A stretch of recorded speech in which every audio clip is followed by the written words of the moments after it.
Full Moon sale காலை 9 மணியிலிருந்து இரவு 12 மணி வரை ஜூலை 29 ஒரு நாள் மட்டும். மற்றும் ஒரு அண்மை செய்தி, கேங்மேனாக பணிபுரியும் ஊழியர்கள் தலைமைச் செயலகத்தில் மின்துறை அமைச்சர் நிர்மல்குமாரை சுற்றி வளைத்தனர்.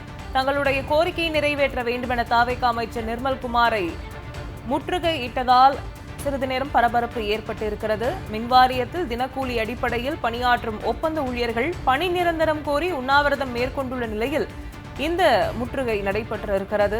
சென்னை மின்வாரிய தலைமை அலுவலகம் பின்புற வாசலை முற்றுகையிட்டு ஒப்பந்த ஊழியர்கள் தொடர் உண்ணாவிரதத்தில் ஈடுபட்டும் வருகின்றனர். அண்மை செய்தியை பார்க்கிறோம். தமிழ்நாடு முழுவதும் ஒப்பந்த பணியாளர்களாக பணியாற்றி வரும் 2000க்கும் மேற்பட்ட தொழிலாளர்கள் உண்ணாவிரத போராட்டத்தில் பங்கெடுத்திருக்கிறார்கள். தினக்கூலி அடிப்படையில் ஒப்பந்த ஊழியர்களாக பணியாற்றும் தங்களுக்கு ரூபாய் 200 முதல் 500 ரூபாய் வரை மட்டுமே சம்பளம் வழங்கப்படுவதாகவும் அவர்கள் குற்றச்சாட்டை முன்வைத்திருக்கின்றனர்.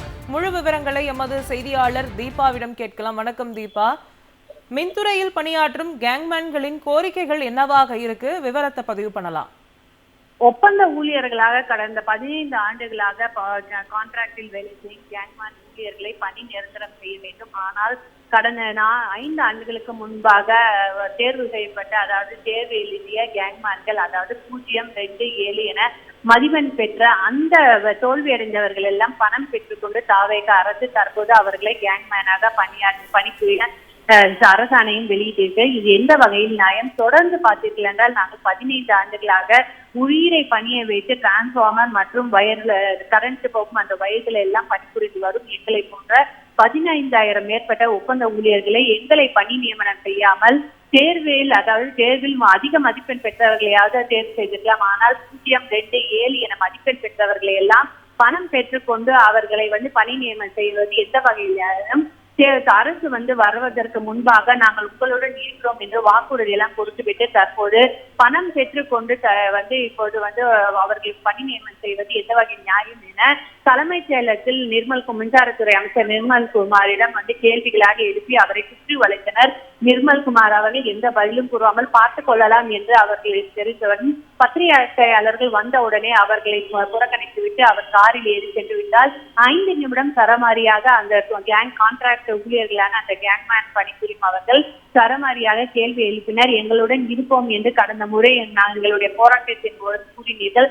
தற்போது பணம் பெற்றுக்கொண்டு அதாவது 0 வாங்கியவர்கள், தோல்வி அடைந்தவர்களுக்கெல்லாம் பணி நியமனம், கேங்மேன் பணி நியமனம் செய்வது எந்த வகை நியாயம்? எங்களுடைய கோரிக்கையை நிறைவேற்றாவிட்டால் நாங்கள் சாகும் வரை போராட்டத்தில் ஈடுபடுவோம்.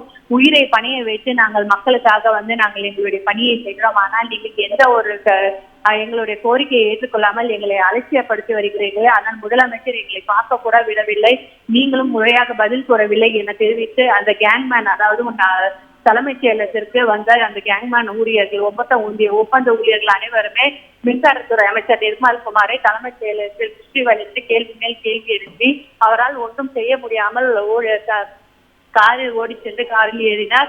இது போன்ற சம்பவத்தால் அங்கு ஒரு பெரிய பரபரப்பு ஏற்பட்டது.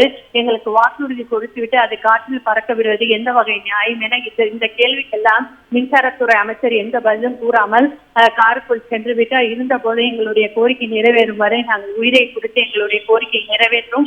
இந்த கோயிலுக்காக 15,000 பேர் ஒப்பந்த ஊழியர்களாக இருக்கோம். எங்களுடைய கோரிக்கையெல்லாம் ஏற்காமல் எங்கள் காற்றில் பறக்க விடுவது எந்த வகை நியாயம் என கோஷம் எழுத்துக் கொண்டே தலைமைச் செயலகத்தில் வெளியே காவல்துறையினர் இழுத்து சென்று வெளியில் அனுப்பினார். அந்த காட்சியை தான் தற்போது நாம் பார்த்து கொண்டிருக்கிறோம்.